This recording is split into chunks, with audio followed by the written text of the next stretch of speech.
E aí, gente, quem vocês aí tá gostando das aulas aqui do Super Acadêmico com o professor Fabiano, não se esqueça de colocar nos comentários aí as dúvidas que você possa ter a respeito dos temas que eu tenho falado, certo? Se inscreva no canal, dê o like no vídeo, certo? Me siga em redes sociais, veja aí meus livros, tem um link aí para os livros aí na descrição do vídeo e continue acompanhando, né? Coloque lá o sininho na inscrição para poder receber as notificações. Hoje eu queria voltar a falar sobre o tema subjetividade, que eu já falei há umas 2 ou 3 aulas atrás, em 2 momentos diferentes, eu acho. E eu queria voltar a falar de subjetividade dentro da filosofia do Michel Foucault, certo? Como eu estou estudando ele agora, para o meu doutorado, aí eu queria chamar a atenção de algumas coisas bem legais, né? Bem interessantes, sobre o tema da subjetividade, né? Da construção do sujeito, noção de sujeito, em Michel Foucault. Chamando a atenção assim, para um dos elementos fundadores da obra do Foucault, que é a análise que ele faz sobre a ascensão da mentalidade moderna, né, racionalizante, sobre o sujeito que não se enquadra no modelo de comportamento normal, certo? Daí eu começar a falar sobre a história da loucura, certo? Essa obra dele é publicada originalmente em 1972, mas na verdade já tinha sido escrito antes, né? Porque foi a tese doutoral dele. E como ele tem formação tanto em filosofia quanto em psicologia quanto em história, né? Então é bem detalhada a maneira como ele apresenta um período histórico que ele chama de época clássica, né? Século XVI, XVII até o XVIII, uma época em que os indivíduos, né, são pensados, começam a ser pensados a partir da noção de subjetividade, só que essa noção de subjetividade submetida à maneira como o René Descartes, né, constrói a ideia do cogito, né, do cogito cartesiano, que seria a ideia do ser racional, pensante, como fundador do eu, né, como fundador do sujeito mesmo. Então, para a modernidade de linha cartesiana, né, do René Descartes, o sujeito é aquele que pensa, certo? E é um pensamento bem específico, é o pensamento racional, né, é o pensamento lógico. E aí tudo que não se enquadra nesse pensamento é por eliminação, apesar de o próprio Descartes não ter feito exatamente isso, mas é por eliminação na sequência da influência da obra dele, não sujeito, certo? Não sujeito. E aí o Foucault, né, 4 séculos depois, né, do René Descartes, né, no século XX, quando começou a refletir e pesquisar sobre essas coisas, é que vai trazer à tona essa ideia de que esse sujeito, né, nascido lá, essa noção de sujeito nascido lá, com René Descartes, com o início da modernidade, ele na verdade submeteu uma horda de outros sujeitos que não se enquadravam nessa ideia de sujeito racional, né, do eu pensante, como sendo loucos, certo? Por isso a ideia de história da loucura, certo?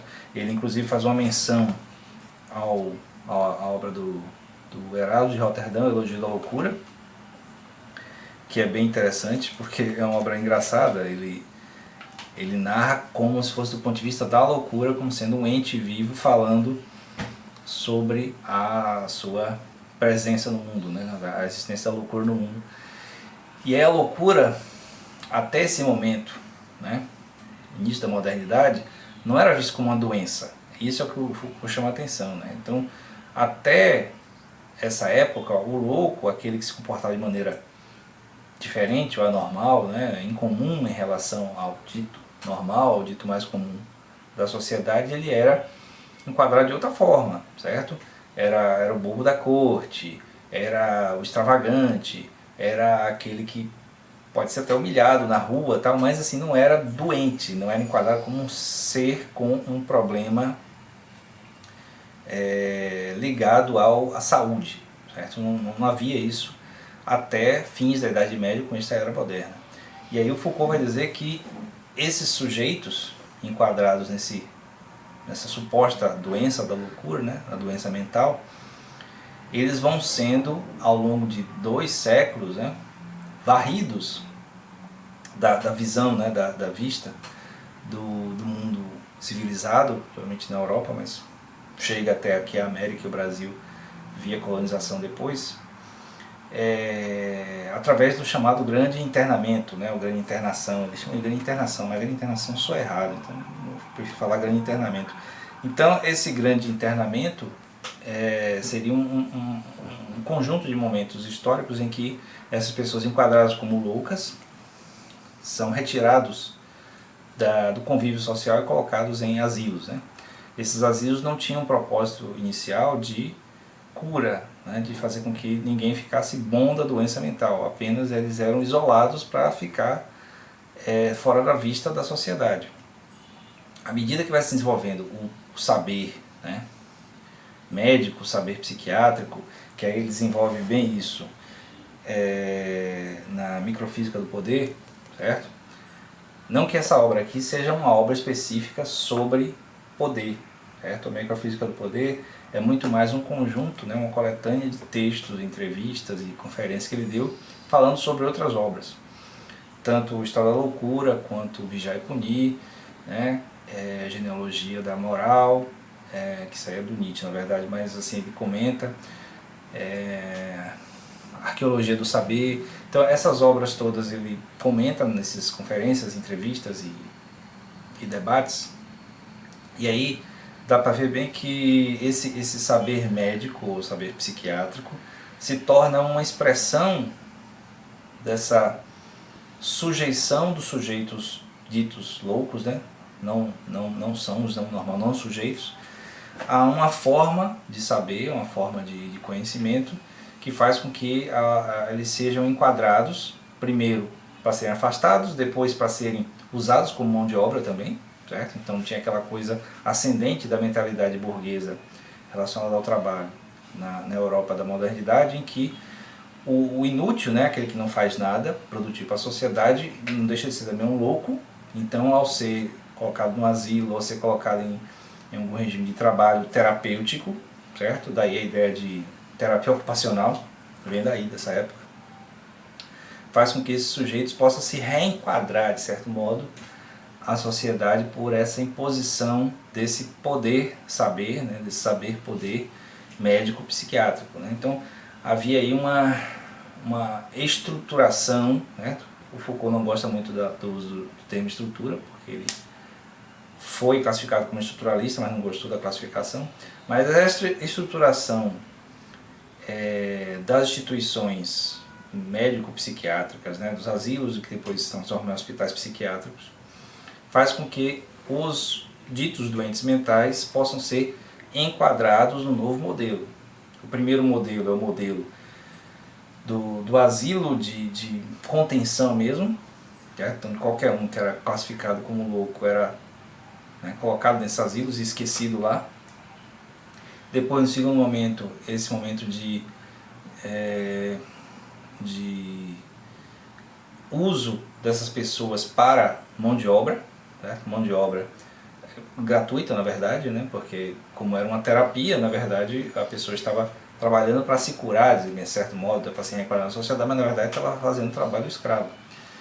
E terceiro momento, né? O terceiro momento em que há, a princípio, né, a aplicação do saber psiquiátrico já com terapias que ao longo do tempo vão evoluindo para o que existe hoje, que seria a medicalização psiquiátrica, né, que já está em larga escala nas sociedades ocidentais contemporâneas, em que qualquer pessoa que tenha, né, quase todo tipo de dificuldade de relacionamento, né, uma tristeza muito profunda, uma agitação, uma curiosidade maior, seja o que for, pode ser classificado em algum momento como tendo alguma doença psiquiátrica, alguma doença mental, e daí tem sempre um remédio, uma pílula, um tratamento pronto e à venda para tratar.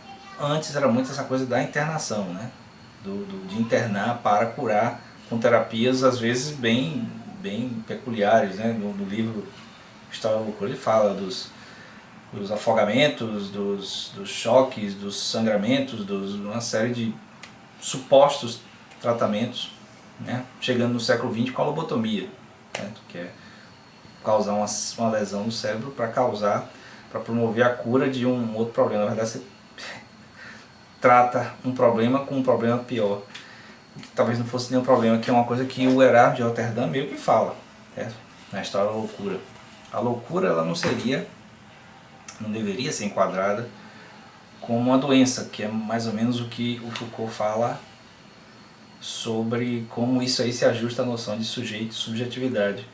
A loucura não seria uma doença, é uma forma de expressão, são formas de expressão, na verdade, que não é uma só, dos sujeitos, certo? Então, como os sujeitos são diferentes e expressam subjetividade, expressam suas singularidades de maneiras diferentes, diversas, quando não se enquadra ao mais comum em uma certa sociedade, aí tem esse desvio classificatório que, no caso, na sociedade europeia, né, ocidental da modernidade, enquadrou como sendo louco.